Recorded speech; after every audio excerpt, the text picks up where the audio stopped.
হাদিসের মধ্যে আছে আল্লাহর নবী সাল্লাল্লাহু আলাইহি সাল্লাম তিনি কোনোদিন পিছন দিকে হেলান দিয়ে জুতা পায়ে খাবার খেতেন না, বলতেন এটা অহংকারের পরিচয়। আল্লাহর নবী সাল্লাল্লাহু আলাইহি সাল্লাম দুই হাঁটু তুলে পিঠ সোজা রেখে মাথা ঝুঁকায়া এরপরে খানা খেতেন, হাদিস। এবং বলতেন আকুলু কামা ইয়াকুলুল আবদ, এক গোলাম তার মনিবের সামনে যেভাবে খায় আমি মুহাম্মদ আমার রবের সামনে এভাবে খানা খাই। বিনয়, তাওয়াজু, এটা রাসূলুল্লাহ সাল্লাল্লাহু আলাইহি সাল্লামের শোভা ছিল। তাহলে পৃথিবীর মধ্যে আল্লাহ ব্যতীত যদি কেউ অহংকার কিছু করার মতো থাকে তো সেটা রাসূলুল্লাহ করতে পারে। কি বলে? কারণ কোন যোগ্যতায় এক সুতা ওনার মধ্যে ঘাটতি নাই, বলেন না? যত যোগ্যতা কল্পনা করা যায় এর কোনটার মধ্যে উনার কোনো ঘাটতি ছিল? সৌন্দর্য, রূপ, আচার ব্যবহার, কথাবার্তা, জ্ঞান গরিমা, বুদ্ধিমত্তা, চলন বলন সবকিছুতে তিনি সেরা। তবুও তিনি কোনোদিনও অহংকার করেন। হাদিসের মধ্যে আছে আল্লাহর নবী সাল্লাল্লাহু আলাইহি সাল্লাম ডান দিক থেকে কেউ যদি উনাকে ডাক দিতেন, কথা বলতেন, তো আল্লাহর নবী পুরো চেহারা ঘুরাইয়া এভাবে তাকাইয়া কথা শুনতেন। যতক্ষণ ওই লোক কথা বলতো অতক্ষণ চেহারা ফিরাইতেন না। এটা তাওয়াজু, বিনয়। এমন না যে সামনের দিকে তাকাইয়া আছে ওই বেটারে বলছে হ্যাঁ কবে না শুনতে আসি, তো এমন হয় না আমাদের। আল্লাহ রাসূল এটা করতেন না। কেউ হাতে মুসাফা করছে, নবীজি কখনোই নিজের হাত টেনে নিতেন না, ওই লোক যখন হাত ছাড়াইতো তখন ছাড়তেন। তাওয়াজু, বিনয় ছিল। তাহলে এজন্য ভাইয়া অহংকার যে করবে না, আল্লাহ বলেন আমার জান্নাত তার জন্য। অহংকার কাকে বলে? আল্লাহর নবী বলছে দুই জিনিসকে। কয় জিনিসকে বলেন? এক নাম্বার বাতারুল হক, যত কিছু হক শরীয়তের বিধিবিধান এর যে কোনো একটাকে অবজ্ঞা করা, ফেলে দেওয়া, পরিত্যাগ করা, নিজের জীবন থেকে বাতিল করে দেওয়া, এটাই অহংকার। এই লোকটাই অহংকার। এজন্য যত যুবক, যত মুসলমান নামাজ পড়ে না, সেজদা করে না, এরা অহংকারী। কারণ এটা হক, সত্য বিধান ইসলামের, এটাকে সে অস্বীকার করছে, অবজ্ঞা করছে। এই অহংকারী যত শুদ্ধ কথাই বলুক, ডিগ্রি 18 কিসিমের ডিগ্রি লোক, কথা বুঝেন, সে আপনার অভদ্র। সেজদাবিহীন কোন মানুষ ভদ্র হইতে পারে না। নামাজবিহীন কোন সন্তান, কোন মানুষ ভদ্র হইতে পারে না, হতেই পারে না, হতেই পারে। আল্লাহ ইবলিসের পরিচয় বলছে কোরআনে। আল্লাহ বলছে ইবলিসকে জানো? ইবলিস সে যে সেজদাকারীদের অন্তর্ভুক্ত ছিল না। লাম ইয়াকুম মিনাস সাজিদিন, সেজদাকারী নয় যে, তার পরিচয় ইবলিস। অতএব দোস্ত, তুমি তোমার পরিচয় ঠিক করো। তুমি মানুষ কিনা না ইবলিস, সেজদার ভিত্তিতে প্রমাণ হবে, সেজদার ভিত্তিতে প্রমাণ হবে। ফারকু মা বাইনানা ওয়া বাইনাল কুফরি আস-সালাহ। আল্লাহর নবী বলেন আমি আর আমরা, ঈমানদার আর বেঈমান, পার্থক্য নামাজ। কি নামাজ? সালাত, নামাজ। আমি প্রায় বলি আগা কাটা না। আগা কাটলে মুসলমান, আগা না কাটলে মুসলমান না। না, আগা কাটার ভিত্তিতে কি না মুসলমানের হিসাব কিতাব। ওইটা একটা সুন্নত আমল, এটা একটা জরুরি আমল। কিন্তু মুসলমান আর বেঈমানের পার্থক্য সেজদা। কি বলেন না? সেজদা, সেজদা, নামাজ। প্রত্যেকটা বিধান। যে সুদ খায় সে অহংকারী, যে ঘুষ খায় সে অহংকারী, যে মিথ্যা বলে সে অহংকারী, যে অশ্লীল ছবি দেখে, নর্তকীর নাচ দেখে সে অহংকারী, যে মা বেপর্দা চলে ওই মা অহংকারী, যে বোন বেপর্দা চলে ওই বোন অহংকারী, যে বিবি বেপর্দা চলে ওই বিবি অহংকারী, যে ঘরে রঙিন টেলিভিশন চলে ওই ঘরওয়ালারা দেমাগী, অহংকারী। আর আল্লাহকে পরোয়া করে না। আর আল্লাহকে মূল্যায়ন করে না। আর আল্লাহ বলেন আমার সাথে যে অহংকার দেখায় কাসামতুহু, আমি তারে এমন ভাবে ধরি এক আছাড়ে আমি সোজা করি। আল্লাহ বলেন আমারে চেনো নাই, তো বোঝোই নাই আমাকে। ওয়ামা কাদারুল্লাহ হাক্কা কদর। আল্লাহ বলে আরে মানুষ তোমরা আমারে চেনো না, আন্দাজ করো না, আন্দাজ করবা। আমি রহম করছি, আমার নাম যেমন রহমান, আমারই নাম কাহার। আমার নাম যেমন রাহিম, আমারই নাম জব্বার। মনে রাখ, আমার দোনো নামের অর্থ শুনে নাও। আমার রহমান নামের অর্থ কি এটাও জেনে নাও, আমার জব্বার নামের অর্থ কি এটাও জেনে নাও। আমার রাহিম নামের অর্থ শোনো, আমার কাহার নামের অর্থ শোনো, তাইলে আন্দাজ করবা। আর আমি ভাগ করে রাখছি কখন আমি রহমতের আচরণ করব, কখন আমি কাহারের আচরণ করব, এটাও আমি ভাগ করে রাখছি।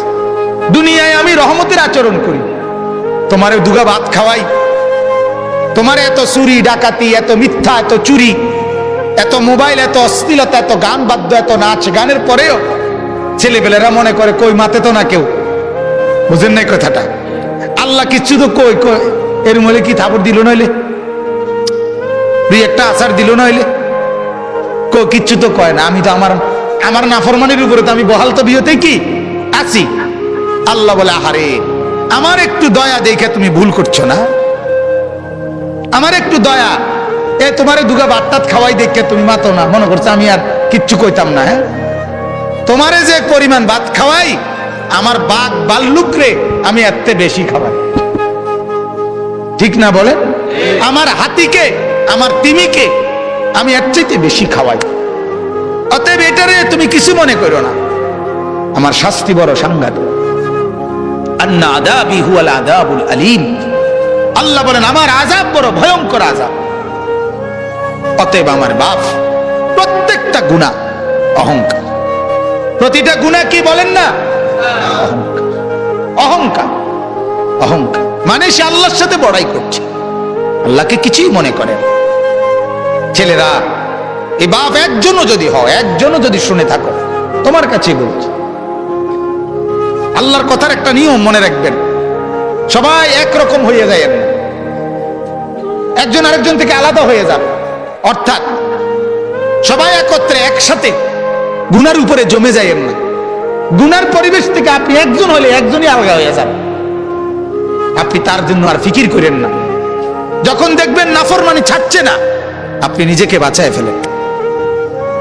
হাদিসের মধ্যে আছে, হযরত হুযায়ফা রাদিয়াল্লাহু তাআলা আনহু বলছেন, ইয়া রাসূলুল্লাহ যদি আমি কখনো এমন দেখি যে আমার সমাজের প্রত্যেকে গুনাহ আর নাফরমানির মধ্যে মজবুত হয়ে গেছে, আমি কি তখন তাদের সাথে মিশে যাব?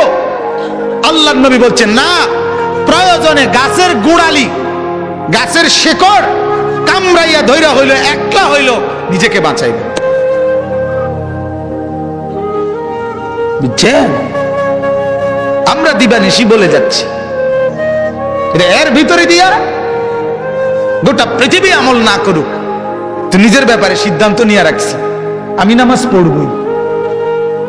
আমার শায়েখ আল্লামা মুফতি মুশতাকুন নবী সাহেব বলে এই কথা, যে জিকিরের কথা আমি দিন রাত বলে যাচ্ছি, আর বলার দ্বারা যে পড়ছে তো পড়ছে, কিন্তু কেউ যদি না পড়ে, আমি মুশতাকুন নবী সিদ্ধান্ত নিয়ে রাখছি আমি জিকির করবই। হুজুরের কথা এটা, আমি না করবই, বাকি অন্য কেউ বলতেছি। এখন যদি কেউ না শুনে অসুবিধা কি? 300 বছর দাওয়াত দিছে এমন নবী পৃথিবীতে ছিল, একজনই মানানে নাই, হাদিসে আছে। বুঝেন নাই? একজনও কি আনে নাই? কিছে ওই নবী মারি গেছে নাকি? ওই নবী বাদ। সূরা ইয়াসিনের মধ্যে আছে 3 জন নবী একত্রে দাওয়াত দিছে, 3 জন রাসূল। ফাআযাযনা বিসালিতিন, তৃতীয় জনকে দেওয়ার পরে 3 জন রাসূল, 3 জন রাসূলের দাওয়াতে ঈমান আনছে শুধু একজন। ওয়াজাআ মিন আকসাল মাদিনাতি রাজুলুন নাসআ, একজন। কি সেটা? এজন্য বাপ এটা ফিকির করা, আমার দ্বারা যেন অহংকার না হয়। আমি অনুরোধ করছি, আপনারা যারা শেষবারে বসলেন, আল্লাহ আপনাদের উপরে রহম করেন। আপনাদের কাছে অনুরোধ বাজার, যখনই কোরআনের কথা শুনবেন, আল্লাহর কথা শুনবেন, দিল সাফ করে বসবেন, নিয়ত করে বসবেন। 6 ঘন্টা না শুনলেন, না শুনলেন, 1 ঘন্টাই যখন শুনবেন, একদম ফারেক হইয়া, কোন দোস্ত বন্ধু লগে না লইয়া, একলা চুপচাপ শুনবেন। বন্ধুকে বলে দিবেন, তুই আনতে সর, আমি আমার কথাই শুধু শুনবেন। দেখবেন এতে ফায়দা হয়, এতে ফায়দা হয়, উপকার হয়। আজকে এজন্য এই গুনার উপরে জমে থাকা, ঠাট্টা মনে করা, ওয়াজটাকে ঠাট্টার বিষয় বানায় করে, হাসে, ব্যাটকায়, কিচ্ছা কয়, গল্প করে, তামসা করে, এটার নাম ওয়াজ। মানুষ জমছে না বাজান, না বাজান। আখেরাতে লোক সংখ্যার ভিত্তিতে নেকি না,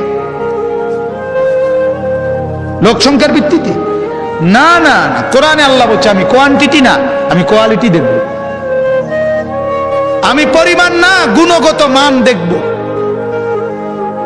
গুণগত মান। কারো 1 সেজদা 7 আসমান আর জমিনের চাইতে ভারী হবে, কারো 1 কোটি সেজদা ওজনে আসবে না। ওই যে সুন্নত মোতাবেক হয় নাই, কোরআনে আছে, ফালা নুকিমু লাহুম ইয়াউমাল কিয়ামাতি ওয়াজনা। কোন কোন নাফরমানের সমস্ত আমল ওজনে আসবে না, মানে এটা 1 কেজি হইতো না। এজন্য ভাইয়া মাকসাদ স্পষ্ট হওয়া চাই। আমাদের ভিতরে ইখলাস দরকার, আমারও, আয়োজকদেরও, শূন্যওয়ালাদেরও, নাহলে কাঙ্ক্ষিত খরচ হয়। প্রতিটা মাহফিলে কষ্ট আছে, প্রত্যেকটা মাহফিল মেহনতের মাহফিল। এনে আইসা বক্তা হিসাবে শুধুমাত্র 1000 টাকা চুক্তি করে নিয়ে যাওয়া, এটার নাম জিন্দেগি না। এর পিছনে অনেক শ্রম ব্যয় আছে। তাহলে এটার একটা ফলাফল চাইতে হবে, কথা বলেন না? ফলাফল এটাই কি যে লোকেরা বললো তারার মাহফিলে লোক হয়েছে, এটাই ফলাফল, এটাই প্রাপ্তি? তারার মাহফিলে লোক হয়েছে না, এটাই অপ্রাপ্তি, এটা ব্যর্থতা। তাহলে প্রাপ্তি এবং ব্যর্থতা তো এটা না। কয়জন আল্লাহর বান্দার কলিজায় আখিরাতের মহব্বত আসছে, এটা দেখার বিষয়। কয়টা ছেলের ভিতরে নামাজের জজবা আসছে, এটা দেখার বিষয়। এজন্য আমার অনুরোধ, আল্লাহ তাআলা বলে, বান্দা অহংকার করলে আমি জান্নাত দেব না, আর অহংকার না করলে আমার জান্নাত তোমার জন্য। আর প্রতিটা নাফরমানি অহংকার, অহংকার। 2 নম্বর হলো গামতুন নাস, অপরকে তুচ্ছ করা, মানুষকে তুচ্ছ তাচ্ছিল্য করা যে কোনো ভাবে, এটা অহংকার। এটা কি বলেন না? অহংকার।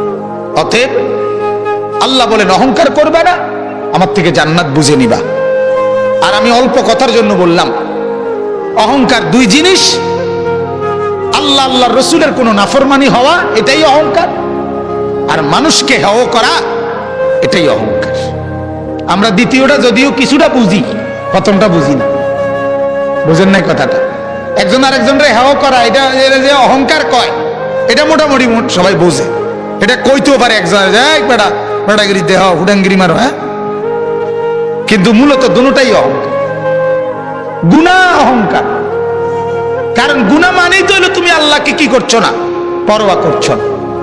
মেম্বাররে ভয় করছো, অথচ মেম্বার সামনে নাই, অথচ আল্লাহ তো সামনে। চেয়ারম্যানরে ভয় করছো, অথচ চেয়ারম্যান তো সামনে নাই, আল্লাহ তো সামনে। আল্লাহ আমার সাথে আছে কিনা বলেন? আল্লাহ আমাকে দেখছেন না কখন? আল্লাহর আড়ালে আমি কখন? কথা কয় না। কোন সেকেন্ড, কোন পলক? 2 নম্বর, ওয়ালা ফাসাদান। আল্লাহ বলেন ফাসাদ যে করবে না। ফাসাদ কি? ফাসাদ মানে জুলুম। জুলুম কি? একই অর্থ, গুনাহ।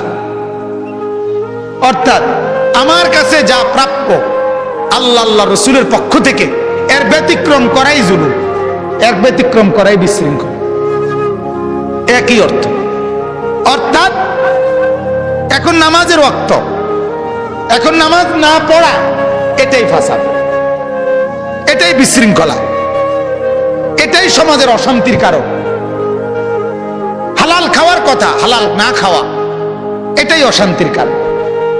সমাজের এত বিশৃঙ্খলা কেন? কেন? পঞ্চম শ্রেণীর ছাত্রী ধর্ষিতা, সপ্তম শ্রেণীর ছাত্র ধর্ষক, নির্যাতনকারী, নাউজুবিল্লাহ।